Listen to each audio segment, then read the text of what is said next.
Help support the show by joining the Patreon or becoming a YouTube member. Also, hit that like button and subscribe if you want more Browns-focused content. So in the aftermath of yesterday's game, there are some questions that I have to ask about the Cleveland Browns and their short-term future going forward that I think what happened on Sunday makes you ask questions about Shador, questions about Dylan Gabriel, questions about how they're utilizing certain people in the offense. I think that's really where I land on to try to get a gauge on what exactly is going on and how many of these problems that exist right now are more than short-term problems and potentially long-term problems that could turn into something bigger. Now, not every single one of these issues is a dire issue, the most dire. Like, it's some of these issues are more on the surface than others, but still things that happened on Sunday that give me a bit of a question about, like, hey, what's actually going on right now? The first one that I have is something that happened before the game on Sunday. It was a bit odd, and this is the second time it's happening, which is why I feel it's necessary to bring it up. But Shador Sanders was inactive for this game, supposedly due to an injury. Now, anything about Shador is going to include a million conspiracy theories, right? So there's a lot of people thinking that the Browns forced Shador out this game. But if memory serves me correct, when Shador had a similar thing happen to him during training camp, where he ended up missing a couple of weeks of practice because of his shoulder injury that he got, I think, throwing after practice. That was a self-reported injury that Shador kind of went to the medical staff himself and reported the injury to the team. And the timing of this injury, I don't know for sure, but the timing of it is consistent with what usually is a self-reported injury in the NFL. Usually if a team is reporting an injury, you get it on the injury report. If a player is self-reporting an injury, then you get it the day of the game, basically, right? We've been through this before with Deshaun Watson and some of his self-reported injuries as well. And that's not to say that Shador is like dodging, trying to play or anything like that, because then again, whenever you talk about Shador, conspiracy theories from both sides just flood the zone in any conversation. But I really want to know, like, what's going on though with him missing time again because of some apparent non-contact injury that he has. The working theory for a lot of people is that Shador had injured himself, or he's getting like overuse injuries because of how much he's throwing after practice, and how much he's working outside of the building to get ready to play for the Browns. And I think that's a fun story, but like when I think about it, that doesn't make much sense, and it doesn't really reflect well on Shador if that's the case. Like, if he's working himself into injury, that's not responsible. Like, you can work really hard, but you're not supposed to work so hard that you break yourself and cost yourself chances to practice with the team and chances to play in games. And he did not play in the second preseason game because of a shoulder injury that he had. And he did not play potentially in this game, where I thought there was a chance he could have gotten in because Dylan Gabriel was that bad, which is the next thing we're going to talk about. So like, yeah, work hard, but you're not supposed to work yourself into the ground to the point to where you can't take advantage of the opportunities that you're working for, right? So what exactly is going on there in his process that's causing him to injure himself more frequently than any other player in the NFL, right? I've seen people throw out these theories like, oh, every quarterback gets hurt like that. I have been covering the Browns for the last 5 years. Well, not even the last 5 years, last 6 years now. It's almost 7. But I've been covering the Browns for a little while. No, it's way more than 6. Since like 2018. I've been covering the Browns since like 2018. And I've seen the Browns have a lot of different quarterbacks in the building. I've never seen a quarterback injure himself as frequently as Shedeur has injured himself in the last couple of months by simply practicing and throwing, right? Like, that can't be great. And I understand people's initial feeling to want to dismiss something like this because it's not a big deal right now. He's not even playing. But it could be a larger sign that there might be some injury concerns for him. Now, people have brought up that he's played through injury before at Colorado and at Jackson State, that Shedeur has also gotten sacked a lot at Colorado and at Jackson State. And that's commendable and respectable, and I'm not here to question Shedeur's toughness. I think Shedeur is as tough as he can be, but when you're talking about your body breaking down, it has nothing to do with toughness. That has to do about what your body can physically withstand. And as tough as Shedeur might be, this might be a sign that his body could potentially not be up to the task of withstanding the NFL punishment. And look, I know he took a lot of hits at Colorado. I've heard it.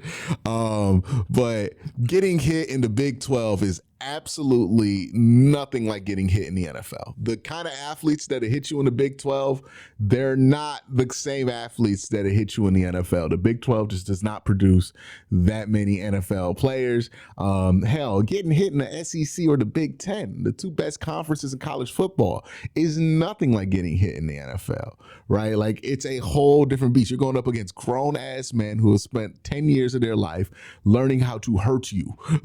Like, it's different, right? There's no Myles Garrett in college football. There's no TJ Watt in college football, right? There's like 14 of those guys in the NFL.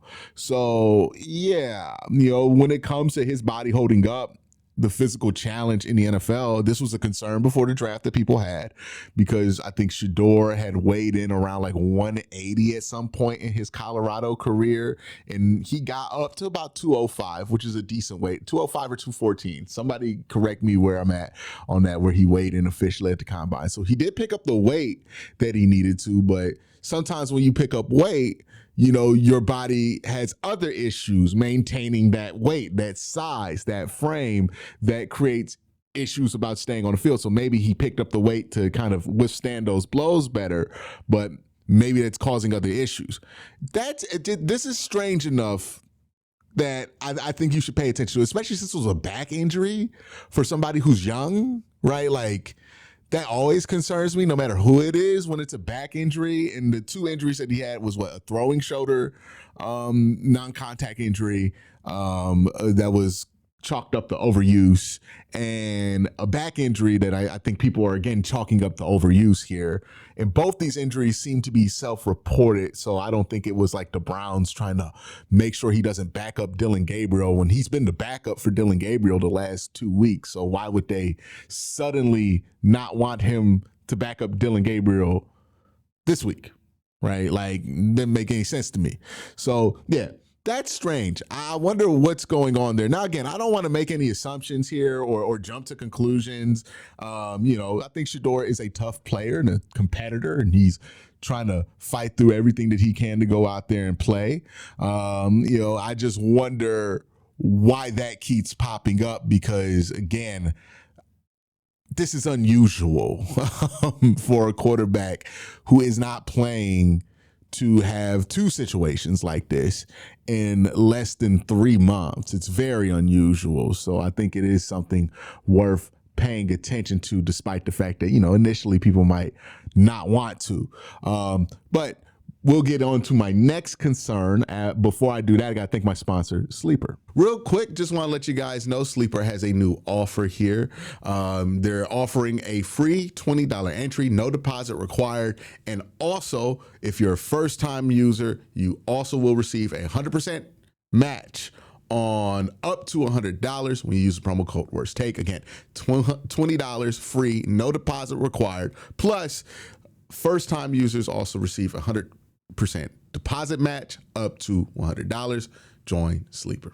Right, the next concern is the other quarterback. Dillon Gabriel played in the game versus New England. And look, I was willing to give him a little grace for the first 3 weeks of play that Dillon Gabriel had because I thought he got thrown into some rough situations, right? London against Minnesota and the Brian Flores defense that was cooking at the time.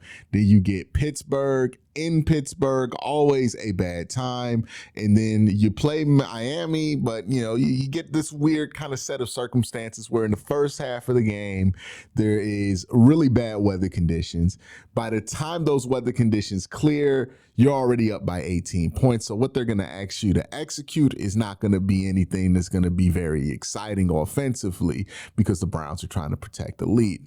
So understandable why it is that those 3 weeks went like that. This week, not in that category for Dillon Gabriel. Now, how many weeks, I think, is the big question here for Dillon Gabriel. Do we just cut ties right now and say, hey, we've seen enough? That one game versus New England was enough for everybody to just want to cut bait. I think there's a lot of people who feel that way about Dillon Gabriel. I don't think those people are in charge of the Cleveland Browns right now, but I think a lot of people feel that way. I think the people in charge with the Browns probably think to themselves, they're going to give Dillon 6 games. I think that's what they want to give him. I think they're going to give him till the Baltimore game. And I think if he has a bad game against the Jets or a less than impressive game versus the Jets, and then another bad game versus the Baltimore Ravens, then pretty soon the Browns will probably be putting in Shedeur Sanders. So that's the big question. How long are they going to wait with this Dillon Gabriel thing? The one thing I will tell people to kind of adjust your expectations for is that the Browns aren't a super reactionary team, right? And that can be a good thing. And sometimes it's not the best thing in the world. It's a good thing when they're not super reactionary on players that request out and they keep them. David Njoku, Myles Garrett, those guys were pivotal towards some of the successful seasons that the Cleveland Browns have had. But also, this is where it gets a little frustrating that they're not the most knee-jerk reactionary team in the world, right? When you see a problem and they don't want to just address it, they want to give time for the process to complete on the player. Deshaun Watson was a great example of this, right? After 4 weeks last season, I had it, right? I wanted Deshaun Watson benched, but they let that project go on for 3 more weeks before they benched him, right? And understandable on some level because you were paying so much money for Deshaun Watson that you really, really wanted to be sure that he was cooked before you made the determination that he's cooked. Obviously, the 2 Achilles injuries kind of accelerated the timeline on that. But with Dillon, there's part of me that thinks they can't let this thing drag on too long because it's going to get to the point where it's going to get ugly at home. But also, the people stuff is some of the stuff that the Browns are the worst at, right? And I absolutely could see them just throwing out Dillon Gabriel at a home game, knowing damn well that fan base, the second he goes 3 and out, is going to boo him and chant for Shedeur the whole game. Like I would not be 1 cent surprised if this regime decided to do that to Dillon because they have done this before, right? Like there have been times where people have begged this front office and coaching staff to not put a player in such a hostile situation at home, and they just ignore it. Right. So I wouldn't be shocked if they let this thing drag on all the way to that home game versus Baltimore. Right now, they got the bye week and then they got the road game versus the Jets. And I think what they're hoping is that Dillon plays so well versus the Jets that it buys them some patience for that Baltimore game.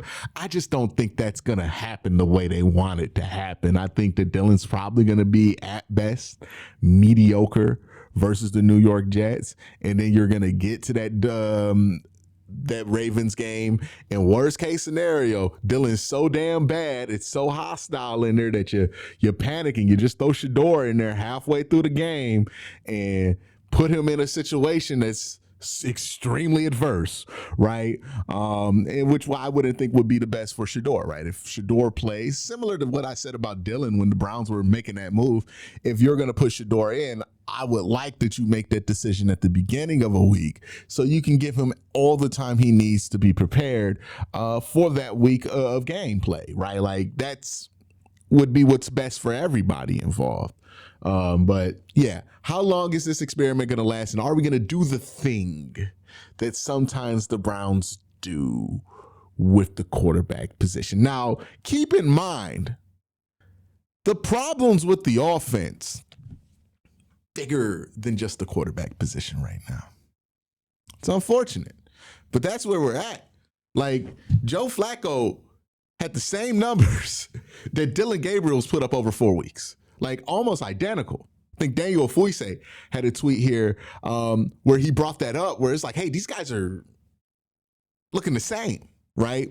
They got bigger issues than just what's going on at the quarterback position. Yes, could they execute at a higher level at the quarterback position? But it's entirely possible that Shador Sanders could come in, be better than Dylan Gabriel, and it not really make that meaningful of a difference because the kind of quarterback play that they need to kind of change things on the offense right now, it's out the scope of what you would expect from a rookie quarterback that you did not draft in the top 5.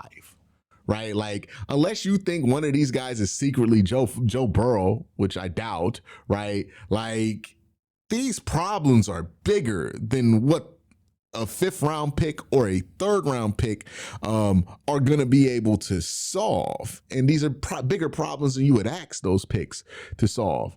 Can one be better than the other? Absolutely. Absolutely. You know, I think Shador will probably be better than Dylan. But will it make a meaningful difference? I'm a bit skeptical about how much of a meaningful difference it's going to make because, again, I think the Browns' issues are so structural offensively.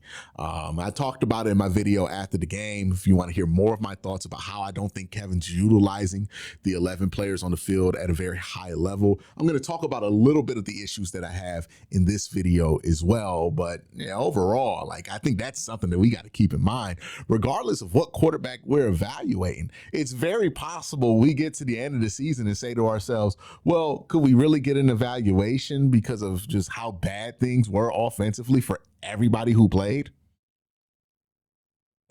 It's very possible. Right now I watch Dylan Gabriel. I think he looks bad, but I think that he's also looking a lot worse than he needs to. And that's the same way I felt about Joe Flacco at the beginning of the season. And it's not going to shock me if I feel similar about Shador at the end of the season, where I'm like, hey, man, it probably was worse than it had to be. So we'll see where we end up here. But yeah, it's something to keep in mind that the quarterback play problems aren't just because our quarterbacks aren't that great right now. It's also other stuff, right? Multiple things are true about this offense.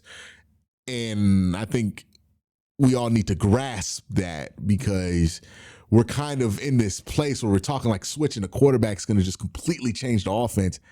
I don't think it is. I think, there's a reason Joe Flacco was this conservative in this offense. And there's a reason that, Dylan Gabriel, who's naturally that conservative, is that conservative in this offense. And I don't think it's going to be a huge change of pace with Shador, even though he's going to throw the ball downfield more. Will there be a lot of success downfield? I'm not seeing a ton of downfield success that's possible in this offense when I watch it on tape. You could try, but if it's not there, it's not there. So again, we'll see. We'll see what happens. But outside of one of these guys being like Tom Brady or Joe Burrow or Josh Allen secretly, the problems you have on offense are going to be problems that you have to deal with.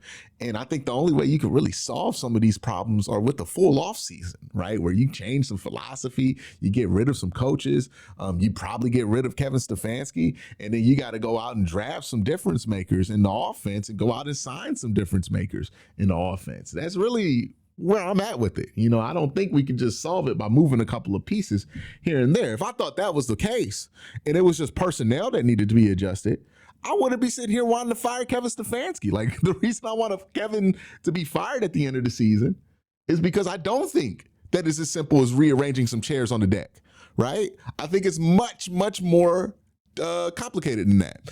And the reason it's more complicated than that is because of our approach, and that's Kevin's job. But anyways, let's talk about that approach, because part of my issue with the approach is Isaiah Bond's role in this offense. Now, they did announce today that Cedric Tillman will be back, or at least he's expected back after the bye week. And I know the internet's lower on Cedric Tillman than I am, but I do think that will be somewhat helpful, marginally helpful. Again, I don't think any of this shit's going to solve the Browns' problems on offense, but it might improve the situation slightly, right? So the reason I think that getting Cedric Tillman back is going to improve the situation slightly is because it does address the heart of one of the big problems I have with the Browns offense right now, which is how condensed they are and how little power they have.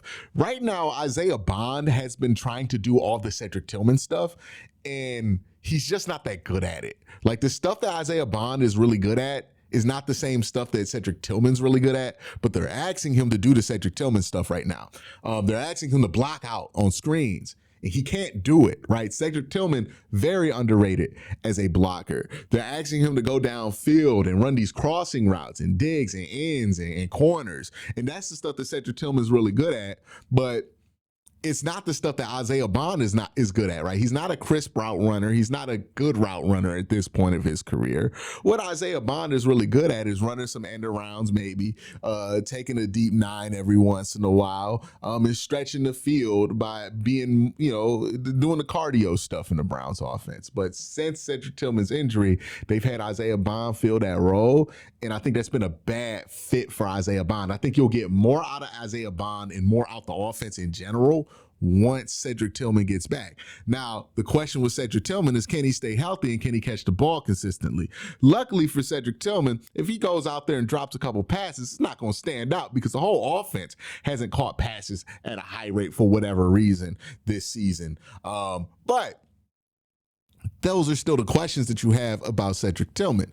Either way, getting him back at that 2, that Z position will be big for this offense, because it's just everybody's so misutilized, underutilized, and just put in these wrong spots, and it just feels like duct tape's everywhere. And I don't think the structure that we're preserving with all the duct tape is even that good to begin with.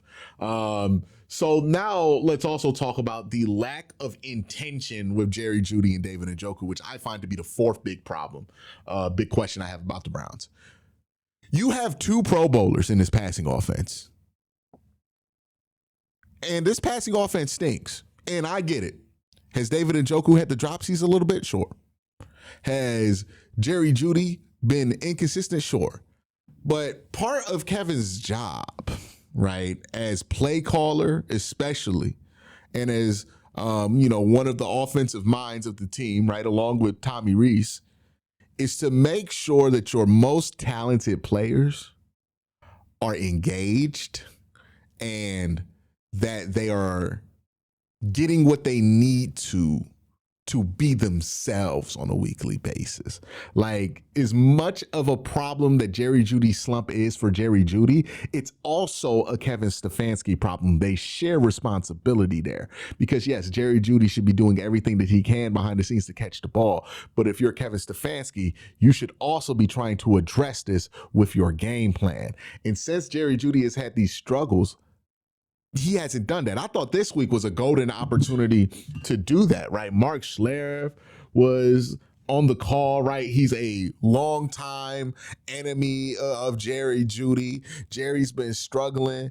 Okay, this is a week to go and try to get Jerry Jeudy the ball, right?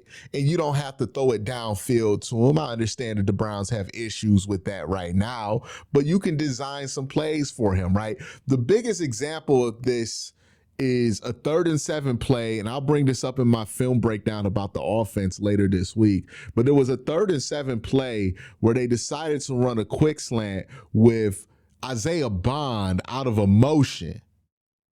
And they had Jerry Jeudy on the other side running the cardio 9. If you don't know what the cardio 9 is, it's just running downfield to occupy space to make sure the safety doesn't get into the flat, right?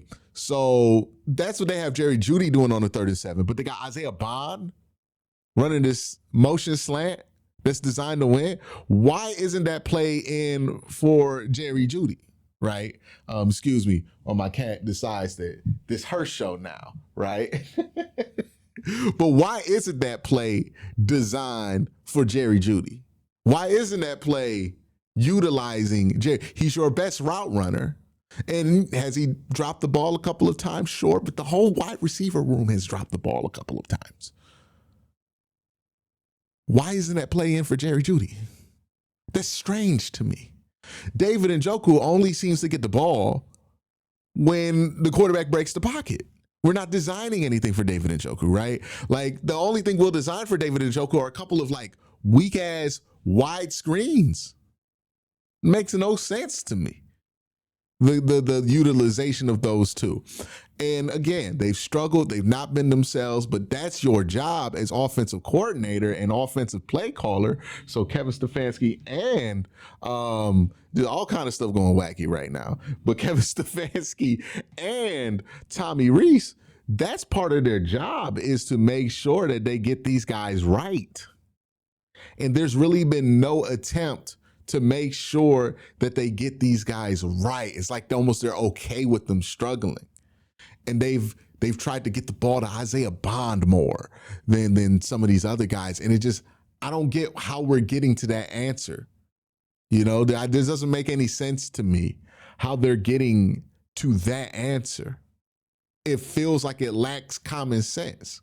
So those are my 4 big questions that come to my mind after Sunday's game. Let me know what some of the big questions are for you in the comment section down below. Are you like me? Are you worried about the fact that like Shador's had a couple of non-contact injuries? Are you worried about how long the Browns are going to just ring out this whole Dylan Gabriel thing when nobody wants to really see it go forward?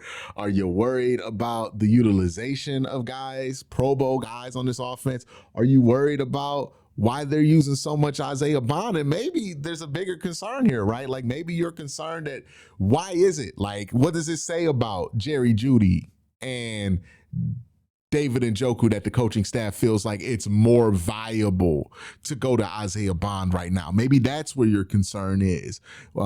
Maybe your concern with Shador isn't that he had these non-contact injuries. Maybe it's like, hey, we know what Dylan looks like. They know what Dylan looks like. Why are they not interested in making a move? What does Shador look like behind the scenes if they're not interested in making a move there? All of these things are valid questions and concerns to have one way or the other, but I'm just sharing my concerns with you. So if you have your concerns, drop them in the comment section down below. Y'all have a great day. Have an even better night. Peace.